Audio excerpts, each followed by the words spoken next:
नमस्कार, आप सभी का मेरे चैनल एन एम अकेडमी में आप सभी का स्वागत है। आज हम बात करने वाले हैं हिस्टोरिकल बैकग्राउंड की। तो हम क्या ट्रैक पर चलेंगे और जितनी भी बात करेंगे वो बिल्कुल सिंपल और आसान शब्द में बात करेंगे। आपको ही समझ में आएगा और आप जब नोट्स बनाएंगे तो आपके लिए ईजी हो जाएगा। जैसे कि लक्ष्मीकांत बहुत कॉम्प्लेक्स है, तो ये आपके लिए बहुत ज़रूरी होता है कि उसको आप अपनी भाषा में समझें। तो हिंदी में आपको समझाऊंगा। टर्म्स इंग्लिश में हो सकती है, तो इसमें इंग्लिश और हिंदी वाले दोनों बच्चों को फ़ायदा होगा। तो स्टार्टिंग होती है 1600 1600 से। 1600 में East India company as a trader Bharat आती है। ट्रेडर मतलब एज ए बिजनेस करने के लिए भारत आती है। क्योंकि इंडिया में, जैसा आपको पता है कि इंडिया की जोग्राफिकल जो कंडीशन है वो यहाँ पर एग्रीकल्चर लैंड के लिए और एग्रीकल्चर के लिए और आपके बाकी चीज़ें जैसे मिनरल्स वगैरह के लिए एक तरह से बेस्ट प्लेस है। तो यहाँ पर आपके एक तरह से काला सोना, जिसको हम कहते हैं काली मिर्ची, है ना, वो इन सभी के लिए एक तरह से इंडिया बेस्ट जोग्राफिकल एरिया में आता था। और बाकी बाहर के देश थे, उन्हें पता था कि यहाँ से अच्छे से कमाई हो सकती है। तो जो पहला और मेन मोटिव जो था आपकी ब्रिटिश ईस्ट इंडिया कंपनी का यहाँ पर आने का, वो ये था कि यहाँ से मोटी रकम ले और अपने देश में जाकर वहाँ पर उसको डालें। एक तरह से यहाँ से कंज्यूम करना था और उस कंज्यूम जो न्यूट्रिशन यहाँ से इंडिया से कर रहे हैं उसको जो पावर जो वो कहाँ एग्जीक्यूट करेंगे, वो अपने ब्रिटिश में एग्जीक्यूट करेंगे। मतलब यहाँ से भरेंगे और ब्रिटिश में जाकर एग्जीक्यूट करेंगे। तो ये काम स्टार्ट होता है 1600 से। बट 1600 में शुरुआत में उन्हें ये राइट नहीं मिलते कि यहाँ पर वो अपनी फैक्ट्री लगा सकें। बट मेहनत करते करते उनको 164 साल लग जाते हैं दीवानी राइट लेने के अंदर। दीवानी राइट मिलता है 1664 में, सॉरी 1764 में। ये थोड़ा सा क्या होता है, कभी का डाटा ऊपर नीचे मेरे से दिमाग से हो सकता है क्योंकि मैं थोड़ा बोल रहा हूँ तो कन्फ्यूजन हो जाता है। तो 1764 में बैटल ऑफ बक्सर होती है। इससे पहले 1757 में बैटल ऑफ प्लासी भी लड़कर आते हैं रॉबर्ट क्लिफ। रॉबर्ट क्लिफ कौन थे? एक तरह से ये ब्रिटिश इंडिया को ही रिप्रेजेंट कर रहे हैं, ईस्ट इंडिया कंपनी को, तो ये लड़ते हैं। इसके बाद बैटल ऑफ बक्सर होती है 1764 में, जिनका जो मेन उद्देश्य ये होता है कि उनको दीवानी राइट मिल जाता है। दीवानी राइट मतलब आपके सिविल जस्टिस और रेवेन्यू पर जो अधिकार है वो मिल जाता है किसको? ईस्ट इंडिया कंपनी को। और देता कौन है? शाह आलम देते हैं। तो कौन कौन सी जगह के उनको दीवानी राइट मिलते हैं? तो उनको मिलता है BBO से, आप याद करिए, बंगाल, बिहार और उड़ीसा। इन 3 जगह के उनको दीवानी राइट मिलते हैं। अब 1764 से उनको 10 साल लगते हैं अपनी एडमिनिस्ट्रेशन और कमर्शियल पावर को रेगुलेट करने के लिए, एक नए एक्ट बनाने के लिए या फिर नियम बनाने के लिए। तो 1773 की बात कर रहा हूँ मैं, 1764 से 1773, दैट मीन 10 साल की गैप के अंदर, 10 साल के बाद हमारा एक एक्ट आता है जिसको हम कहते हैं द कंपनी रूल, है ना, कंपनी रेगुलेशन एक्ट जिसको हम कह सकते हैं। तो अब इसमें क्या होता है, पहली चीज़ इसमें देखने को मिलेगी आपको कि गवर्नर ऑफ बंगाल को गवर्नर जनरल ऑफ बंगाल कहा गया, पहली चीज़। अब इसमें आप सेकंड पॉइंट जो आप देखेंगे, क्या इसमें सेंट्रलाइजेशन स्कीम पे काम किया गया, सेंट्रलाइजेशन नीति पे काम किया गया, पॉलिसी जिसको हम कह सकते हैं, स्कीम नहीं पॉलिसी कहेंगे आप। क्यों? क्योंकि इसमें क्या देखने को मिलेगा आपको कि गवर्नर जनरल ऑफ बंगाल का नाम इसमें आ रहा है, तो बंगाल तो हैड होगा भाई इसमें। बंगाल की जो एरिया उसको आपने सेंटर के रूप में माना है। अब उसके अंदर जो गवर्नर्स थे, जैसे कि आपके बॉम्बे और मद्रास प्रेसिडेंसी के, उनकी पावर को भी किसके अंदर डाला गया? गवर्नर जनरल ऑफ बंगाल की। तो एक तरह से सेंटर कौन हुआ? गवर्नर जनरल ऑफ बंगाल हुआ। और आपकी जो अंडर प्रेसिडेंसी है वो कौन सी होगी? बॉम्बे और मद्रास। तो ये इसमें एक सेंटर का काम चल रहा है। मेन जो फोकस पावर का किसको दी जा रही है? वो सेंटर को दी जा रही है। और यहाँ से सेंट्रलाइजेशन की पॉलिसी स्टार्ट होती है, जो कि आपको 1833 तक देखने को मिलेगी। ये ध्यान रखना आप। इसके अलावा आप देखेंगे कि जो गवर्नर जनरल ऑफ बंगाल था, उनके नीचे एक एग्जीक्यूटिव काउंसिल का गठन किया गया जिसमें 4 मेंबर, ये ध्यान रखिए, क्वेश्चन पूछ सकते हैं कितने मेंबर थे गवर्नर जनरल ऑफ बंगाल के एग्जीक्यूटिव काउंसिल में, तो आपको याद रखना 4 मेंबर्स। अब 4 मेंबर्स के बाद जो आपको पॉइंट जो आप देखेंगे कि इस टाइम क्या हुआ, 1774 में आपकी सुप्रीम कोर्ट का भी कोलकाता में स्थापित की गई। साथ में ये देखा है आपने कि कंपनी काय के लिए आई थी? अपने फ़ायदे के लिए आई थी। तो कंपनी ने देखा कि हमारा फ़ायदा तभी होगा जब हमारे यहाँ के जो काम करने वाले लोग हैं, जो हमारी कंपनी के अंदर सर्वेंट्स हैं, अगर वो केवल कंपनी के फंक्शन पे ज़्यादा ध्यान देंगे, तो उन्होंने एक नियम निकाला कि कोई भी कंपनी का सर्वेंट कंपनी के अलावा कोई और ट्रेडिंग फंक्शन में पार्टिसिपेट नहीं करेगा। जिससे क्या होगा, उनकी आपकी काम करने की शक्ति अब कंपनी के प्रति और बढ़ेगी, है ना, और लोग दूसरी ओर अपना ध्यान केंद्रित नहीं कर पाएंगे। ये चीज़ इसमें मेन की गई, जो कि आजकल गवर्नमेंट पॉलिसी में भी कहा जाता है कि गवर्नमेंट के अंदर जो काम करने वाले पीपल्स हैं वो कोई और फाइनेंशियली मतलब कमर्शियल फंक्शन नहीं करते, केवल गवर्नमेंट की जॉब है तो गवर्नमेंट जॉब पर फोकस करते हैं। ये आज की गवर्नमेंट ने भी ये चीज़ ले रखी है।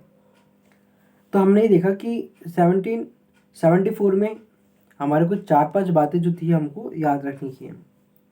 मतलब एक तरह से कहानी के रूप में बता रहा हूँ भाई मैं आपको, याद रखने का इसलिए बोल रहा हूँ क्योंकि आप समझेंगे कि हाँ ये इंपॉर्टेंट है, क्योंकि कहानी में अगर कुछ इंपॉर्टेंट छूट जाए तो ये प्रॉब्लम आपको देगा, मार्क्स आप ही कर सकते हैं। फिर एक 10 साल का गैप आप मान लीजिए 1773 से 1784।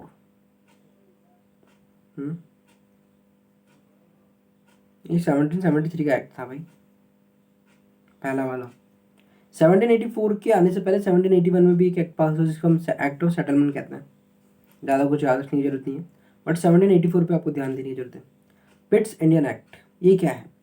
आपको बहुत बार क्वेश्चन देखने को मिलेगा यूपीएससी के अंदर भी, पिट्स इंडियन एक्ट। तो जब भी पिट्स का नाम आए तब आप समझिएगा डुअल गवर्नमेंट। डुअल गवर्नमेंट का मतलब क्या है? डुअल गवर्नमेंट मतलब दो गवर्नमेंट है। और एक बात आपको मैं 1773 में बताना ये भूल गया कि 1773 में जो कोर्ट ऑफ डायरेक्टर है उसका निर्माण भी किया गया। क्यों किया गया उसके पीछे रीजन सुनिए। तो जैसे कि आपको पता है कि कंपनी मेन जो भारत आई थी अपने बिजनेस करने के लिए, तो वो किसके अंडर में आई थी? वो आई थी अंडर में ब्रिटिश सरकार के अंदर आए थे ब्रिटिश सरकार के। तो ब्रिटिश सरकार को लगता था कि यार कहीं लास्ट में धोखा नहीं देते कंपनी क्योंकि रेवेन्यू भेजती थी, तो एक तरह से खाना पूर्ति कहाँ से हो रही है? इंडिया से हो रही है। और कौन करवा रहा है? East India company as a mediator, क्योंकि वही कर रही है वहाँ बिजनेस। तो अगर ईस्ट इंडिया कंपनी रेवेन्यू देना बंद कर देगी तो ब्रिटिश सरकार को बहुत ज़्यादा घाटा होगा। तो ब्रिटिश सरकार हमेशा चाहती थी कि ईस्ट इंडिया कंपनी पे लगाम लगी रहे, लगाम बनाए रखे अपनी। तो इसलिए उन्होंने कोर्ट ऑफ डायरेक्टर का गठन किया, जिससे कि उनका मेन फंक्शन था कि वो एडमिनिस्ट्रेशन फंक्शन पे काम करे। तो इसके बाद ये चीज़ आपको देखने को मिलेगी 1784 के पिट्स इंडियन एक्ट में, जिसमें आप देखेंगे डुअल गवर्नमेंट बनती है और कोर्ट ऑफ डायरेक्टर और बोर्ड ऑफ कंट्रोल बनती है। अब आपको याद करने में कन्फ्यूजन होता है कि बोर्ड ऑफ डायरेक्टर का काम क्या था और बोर्ड ऑफ कंट्रोल का काम क्या था और कोर्ट ऑफ डायरेक्टर का काम क्या था। तो कोर्ट ऑफ डायरेक्टर जो था COD, इसमें C से स्टार्ट होता है। कोर्ट ऑफ डायरेक्टर C से स्टार्ट होता है। तो याद रखिएगा कोर्ट ऑफ डायरेक्टर का जो मेन फंक्शन है वो है कमर्शियल फंक्शन। वहीं बोर्ड ऑफ डायरेक्टर का जो मेन फंक्शन है, बोर्ड ऑफ कंट्रोल, सॉरी यार ये कन्फ्यूजन बहुत ज़्यादा ना हुआ मेरे को भी, बट मुझे याद रहता है कि इसका क्या फंक्शन है क्योंकि मैंने अपनी ट्रिक बना रखी है। तो बोर्ड ऑफ कंट्रोल BOC का जो मेन फंक्शन है उसमें B पहले आता है, बट इससे कोई मतलब नहीं है। तो इनका मेन फंक्शन था वो था कि आप पॉलिटिकल फंक्शन पे आप ध्यान रखेंगे। आपके सिविल मिलिट्री है ना, ये सब चीज़ें, रेवेन्यू वगैरह का काम था वो किसके हाथ में था? कोर्ट ऑफ डायरेक्टर के हाथ में था। इसके बाद अभी हम 1784 के अंदर बात कर रहे हैं। 1784 के बाद 1833 के अंदर एक नया नियम आता है। 1833 के नियम के अंदर आप देखेंगे कि governor general of Bengal governor general of India बन चुके हैं आप। और इसमें भी सेंट्रलाइजेशन पॉलिसी पे बहुत ज़्यादा हार्ड काम हुआ। और सेंट्रलाइजेशन पॉलिसी के अंदर क्या कहा था मैंने कि सेंटर की पावर पे फोकस किया जाता है, सेंटर को ज़्यादा पावर दी जाती है। तो इस तरह से वापस जो सब ऑर्डिनेट प्रोविंस थी वो थी प्रेसिडेंसी थी, आके वापस बंगाल और बॉम्बे। इनकी पावर्स किसके अंडर में थी? आपकी गवर्नर जनरल ऑफ इंडिया के अंडर में थी। इसके अलावा 1833 में आप देखेंगे कि ओपन कमेटी कॉम्पिटिशन जो थी वो भी चालू हो गया, ओपन कॉम्पिटिशन, बट इसमें इंडियन का पार्टिसिपेशन नहीं था, है ना। 1833 के बाद आप देखेंगे कि अब फिर आपका एक्ट आता है 1854, जो कि जस्ट 3 साल पहले था 1857 की क्रांति से पहले।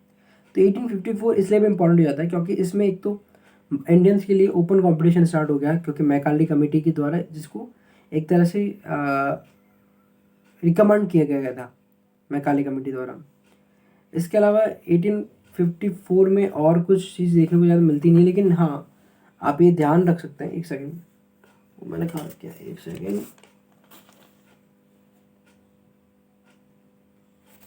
जो हमारी लेजिस्लेटिव काउंसिल थी और एग्जीक्यूटिव काउंसिल, उन दोनों को पहली बार डिफ्रेंशिएट किया गया और लेजिस्लेटिव काउंसिल के अंदर 6 मेंबर्स आए, 6 मेंबर रखे गए, जो कि क्या करेंगे, एक तरह से गठन करेंगे कोई भी चीज़ को, ठीक है। इसके बाद 1857 में क्रांति जो होती है, और क्रांति होने के बाद अब क्या होगा, अब जो गवर्नमेंट है वो ये देख रही है ईस्ट इंडिया कंपनी की चल रही है भारत में सरकार। ईस्ट इंडिया कंपनी को लग रहा है यार ये तो क्या हो रहा है, क्या क्या हो रहा है भैया, अब तो लड़ाई बड़ा दंगे हो रहे हैं।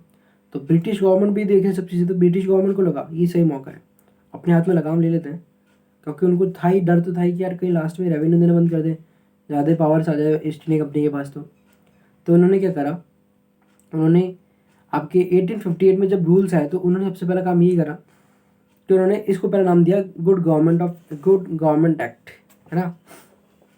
इसमें मतलब ये सरकार का सबसे अच्छे नियम इसमें आपको देखने को मिलेंगे, और इंडियंस के लिए बहुत अच्छी होगी ये बात। तो पहले तो ये इसका नाम दे दिया, दूसरा अपने हाथ में उन्होंने पावर्स ली, ठीक है। अब इसमें ना गवर्नर जनरल ऑफ इंडिया को अब विसराय ऑफ इंडिया बना दिया गया, और इसके साथ में आपके सेक्रेटरी ऑफ स्टेट का भी ऑफिस का गठन किया गया, और उसमें 15 मेंबर्स की काउंसिल दी गई, ठीक है ना, जो कि एडवाइस करेगी किसको, सेक्रेटरी ऑफ स्टेट को। और क्यों करेगी, क्योंकि सेक्रेटरी ऑफ स्टेट के अंदर, इसके अंदर जो सबसे मेन काम था वो ये था कि उनके हाथ में अब एडमिनिस्ट्रेशन ऑफ इंडिया हाथ में थी, पूरे भारत के एडमिनिस्ट्रेशन को देखने का काम था। तो 1858 एक तरह से कह सकते हैं कि इंडियंस के लिए ज़रूरी भी था और आ गया। इसके बाद आप देखेंगे धीरे धीरे इंडियंस का पार्टिसिपेशन भी चालू कर दिया गया। 1861 में जो नॉन ऑफिशियल मेंबर्स होते हैं वैसेरॉय की कमेटी आपकी काउंसिल में, उनमें 3 इंडियंस को जोड़ा गया, जिसमें से पहले थे, इनको याद करने का तरीका ये है, बनारस के राजा ने पटियाला पैग लगा के दिन बनाया। तो raja of Banaras, Maharaja of Patiala and sir Dinkar Rao, इन तीनों को नॉन ऑफिशियल मेंबर रखा गया, ठीक है ना। इसके अलावा डिसेंट्रलाइजेशन वाला काम अब यहाँ पर स्टार्ट हो गया था। सेंट्रलाइजेशन 1833 तक चल रहा था, जहाँ पर सेंटर के पास पावर थी, लेकिन अब यहाँ पर डिसेंट्रलाइजेशन स्टार्ट हो गया कि मतलब अब सेंटर के पास पावर्स कम दी गई, और अब बाकी जो सब ऑर्डिनेट प्रेसिडेंसी थी उनके पास पावर देना स्टार्ट हो गई थी। और पोर्टफोलियो सिस्टम भी यहाँ पर आया था। पोर्टफोलियो सिस्टम में ये था कि वायसराय की जो मेंबर्स होते थे, वायसराय के काउंसिल के मेंबर्स जो होते थे, उनको आप एक्स्ट्रा फंक्शन, मतलब कोई एक काम चल रहा है उसके अलावा एक्स्ट्रा फंक्शन से उनको भी आप दे देते, तो फाइनल ऑर्डर वो मेंबर्स अंडर वायसराय के अंडर में वो उसको साइन कर देते। और ऑर्डिनेंस पहली बार 1861 में आया था। ऑर्डिनेंस का मतलब क्या होता है कि आपकी एक पावर होती है, जो कि आज के ज़माने में भी है, आपकी कॉन्स्टिट्यूशन ने भी ऑर्डिनेंस की पावर रखी है, जिसमें कोई एमरजेंसी के वक्त, नॉट नेशनल एमरजेंसी, आर्टिकल 352 की बात नहीं कर रहा हूँ मैं, ये एमरजेंसी नेशनल एमरजेंसी के रूप में काउंट नहीं की जाएगी, बट एक एमरजेंसी जिसमें आपकी पार्लियामेंट कोई भी नियम नहीं बना सकती, ना सेशन चल रहा है पार्लियामेंट के, कोई भी एक पार्लियामेंट के एक, जैसे लोकसभा या फिर राज्यसभा में से कोई के भी एक ही सेशन नहीं चल रहे हैं, क्योंकि आपका कोई भी लॉ है वो दोनों उससे पास होता है। तो अगर वो उस टाइम की ऐसी कोई कंडीशन है तो आपके प्रेसिडेंट के पास पावर होती है कि वो कोई भी नियम बना सकता है, बट वो नियम भी 6 महीने के लिए लागू होगा।